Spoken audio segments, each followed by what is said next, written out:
మానవుని కంటే ముందుగా సృష్టి కలుగు చేయబడింది. దేవుడు ఈ సృష్టి అంతటిలో ఏమీ కూడా తక్కువ చేయలేదు.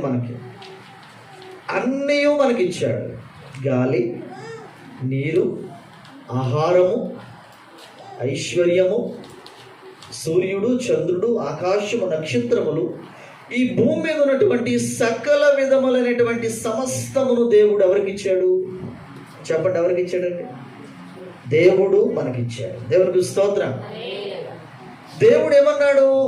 మీరు ఫలించి అభివృద్ధి పొంది భూమిని నిండించి విస్తరించి లోపరుచుకోండి అన్నాడు. దేవునికి స్తోత్రం.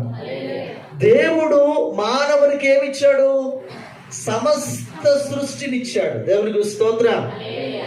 చూడండి, నిర్గమకాండము 20వ అధ్యాయం 11వ వచనం. నిర్గమకాండము 20వ అధ్యాయము 11వ వచనం చదువుకుందాం. 6 దినములలో యెహోవా ఆకాశమును, భూమియు, సముద్రమును, వాటిలోని సమస్తమును చూడండి ఒకసారి. ఏముంది అక్కడ? ఆకాశములో ఉన్న సమస్తము కదా, భూమి మీద ఉన్న సమస్తము, సముద్రంలో ఉన్న సమస్తము. దేవునికి స్తోత్రం. ఇవన్నీ దేవుడు ఎవరికిచ్చాడు? తాను అపురూపముగా తయారు చేసుకున్నటువంటి, తన రూపములో తన పోలికలో చేసుకున్నటువంటి